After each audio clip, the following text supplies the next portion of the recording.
Shalom. Perkenalkan, kami dari kelompok 7 ingin memaparkan hasil materi kami. Perkenalkan, nama saya Jonas Christian Terhab. Saya Stilka Semarang.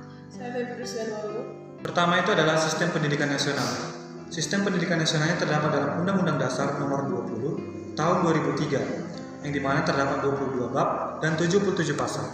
Selanjutnya itu adalah Ketentuan Umum Pendidikan Nasional.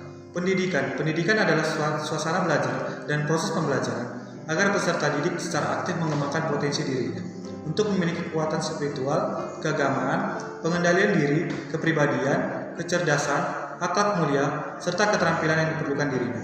Yang kedua itu adalah pendidikan nasional. Pendidikan nasional adalah pendidikan yang berdasarkan Pancasila dan Undang-Undang Dasar Negara Republik Indonesia tahun 1945 yang berakar pada nilai-nilai agama, kebudayaan nasional Indonesia, dan tanggap terhadap tuntutan perubahan zaman. Yang selanjutnya itu adalah sistem pendidikan nasional. Sistem pendidikan nasional adalah keseluruhan komponen pendidikan yang saling terkait secara terpadu untuk mencapai tujuan pendidikan nasional. Selanjutnya itu ada dasar, fungsi, dan tujuan pendidikan.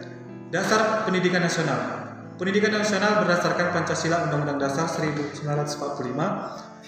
Selanjutnya itu adalah fungsi pendidikan nasional. Pendidikan nasional berfungsi mengembangkan kemampuan dan membentuk watak serta peradaban bangsa yang bermanfaat dalam rangka mencerdaskan kehidupan bangsa. Selanjutnya itu ada tujuan pendidikan.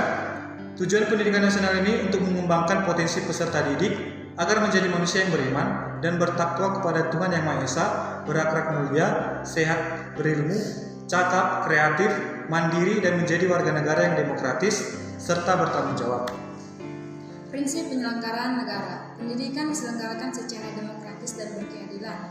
Pendidikan diselenggarakan sebagai proses mengembangkan kreativitas peserta didik dalam proses pembelajaran, mengembangkan budaya membaca, menulis dan berhitung bagi segenap warga masyarakat, dan memberdayakan semua komponen masyarakat melalui peran serta dalam penyelenggaraan dan pengendalian mutu layanan pendidikan.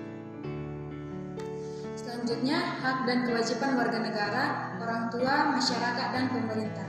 Warga negara, setiap warga negara berhak memperoleh pendidikan yang bermutu dan mendapat kesempatan meningkatkan pendidikan sepanjang hayat. Warga negara yang memiliki kelainan berhak memperoleh pendidikan khusus. Yang selanjutnya, setiap warga negara yang berusia 7-15 tahun wajib mengikuti pendidikan dasar. Orang tua berhak berperan serta dalam memilih satuan pendidikan dan memperoleh informasi tentang perkembangan pendidikan anaknya. Orang tua dari anak usia wajib belajar berkewajiban memberikan pendidikan dasar kepada anaknya. Masyarakat berhak berperan serta dalam perencanaan, pelaksanaan, pengawasan, dan evaluasi program pendidikan. Masyarakat berkewajiban memberikan dukungan sumber daya dalam menyelenggarakan pendidikan. Pemerintah berhak mengarahkan, membimbing, dan mengawasi penyelenggaraan pendidikan sesuai dengan perundang-undangan yang berlaku. Pemerintah juga wajib memberikan layanan dan kemudahan serta menjamin terselenggaranya pendidikan yang bermutu. Peserta didik. Mendapatkan pendidikan agama sesuai dengan agama yang dianutnya dan mendapatkan pelayanan pendidikan sesuai dengan bakat, minat, dan kemampuannya. Kewajiban.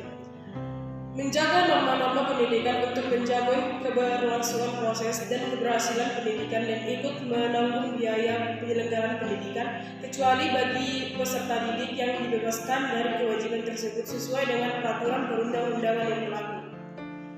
Jalur, jenjang, dan jenis pendidikan. 1. Jalur pendidikan formal. Pendidikan formal adalah sistem pendidikan yang diatur oleh institusi formal seperti sekolah, perguruan tinggi, dan universitas. Pendidikan formal memiliki struktur yang terorganisir dan biasanya mengikuti kurikulum yang telah ditentukan. Siswa mengikuti tingkat pendidikan tertentu seperti sekolah dasar, sekolah menengah, atau perguruan tinggi dan mendapatkan sertifikat atau gelar setelah menyelesaikan program pendidikan. Proses pembelajaran dalam pendidikan formal ini biasanya diatur oleh pemerintah dan dipandu oleh guru atau dosen yang memiliki kualifikasi pendidikan formal. 2. Pendidikan informal. Pendidikan informal terjadi di luar lingkungan formal seperti rumah, komunitas, tempat kerja, atau melalui interaksi sosial sehari-hari. Pendidikan informal tidak memiliki struktur yang terorganisasi dan seringkali bersifat tidak terencana. Pembelajaran dalam pendidikan informal dapat terjadi melalui pengalaman langsung, observasi, diskusi, atau interaksi dengan orang lain. Contohnya pendidikan informal termasuk belajar dari orang tua, belajar melalui teman sebaya, atau mendapatkan pengetahuan melalui media. 3. Pendidikan non-formal. Pendidikan non-formal adalah pendidikan yang diselenggarakan di luar sistem pendidikan formal, tetapi memiliki tujuan pendidikan yang terstruktur. Pendidikan non-formal biasanya berfokus pada pengembangan keterampilan dan pengetahuan khusus, seperti kursus bahasa, pelatihan keterampilan teknis, atau program pengembangan karir. Pendidikan non-formal dapat diselenggarakan oleh lembaga atau organisasi pendidikan non-pemerintah, seperti pusat pelatihan atau lembaga kursus. Siswa biasanya dapat memilih program pendidikan non-formal yang sesuai dengan minat dan kebutuhan mereka, dan mereka mungkin tidak mendapatkan sertifikat atau gelar setelah menyelesaikan program tersebut. 1.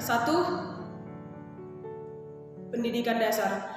Pendidikan dasar adalah tingkat pertama dalam sistem pendidikan formal. Tingkatan ini mencakup sekolah dasar atau SD dan sekolah menengah pertama atau SMP. Pendidikan dasar bertujuan untuk memberikan dasar pengetahuan dan keterampilan dasar kepada siswa. Fokusnya adalah pembelajaran umum termasuk mata pembelajaran seperti matematika, bahasa Indonesia, bahasa Inggris, sains, dan studi sosial. Selanjutnya, jenis umum. Jenis umum mengacu pada kategori yang mencakup berbagai bidang atau kualifikasi yang dapat ditemukan di berbagai sektor kehidupan. Ini mencakup beragam bidang seperti ilmu pengetahuan, teknologi, seni, humaniora, dan lain sebagainya. Contoh pekerjaan dalam jenis umum ini termasuk dokter, insinyur, pengacara, guru, akuntan, dan sebagainya. Selanjutnya ada kejurusan. Kejurusan merujuk pada bidang studi atau program yang dipilih oleh seseorang saat mengejar pendidikan tinggi. Biasanya kejurusan berkaitan dengan spesialisasi tertentu dan memberikan pemahaman mendalam serta keterampilan dalam bidang tersebut. Misalnya, kejurusan dalam ilmu komputer, keuangan, psikologi, arsitektur, dan sebagainya. Selanjutnya itu adalah akademik. Akademik mengacu pada konteks pendidikan dan penelitian di perguruan tinggi atau universitas.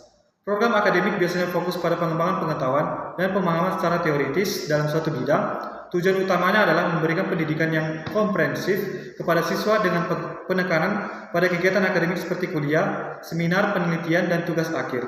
Gelar akademik yang umumnya diperoleh melalui program ini adalah gelar. Selanjutnya adalah profesi. Profesi merujuk pada bidang pekerjaan yang memerlukan pengetahuan khusus, keterampilan, dan etika tertentu. Biasanya profesi diatur oleh organisasi atau badan pengatur yang mengatur standar praktik dan perilaku profesi tersebut. Contoh profesi meliputi dokter, pengacara, akuntansi, insinyur, perawat, dan sebagainya. Profesi biasanya melibatkan tanggung jawab moral dan etika, serta sering memerlukan lisensi atau sertifikasi khusus untuk berpraktik. Selanjutnya itu adalah vokasi keagamaan. Vokasi keagamaan merujuk pada bidang pekerjaan yang berhubungan dengan praktik dan pelayanan agama. Ini meliputi peran seperti imam, pendeta, ustadz, pastor, rabi, biksu, dan sejenisnya. Vokasi keagamaan melibatkan pelayanan spiritual, pengajaran, konseling, dan berbagai tugas keagamaan lainnya. Biasanya individu yang ingin mengejar vokasi keagamaan harus memiliki pemahaman yang mendalam tentang ajaran dan praktik agama tertentu serta memenuhi persyaratan dan pelatihan yang diterapkan oleh otoritas keagamaan yang relevan. Selanjutnya, wajib belajar. Setiap warga negara yang berusia 6 tahun dapat mengikuti program wajib belajar.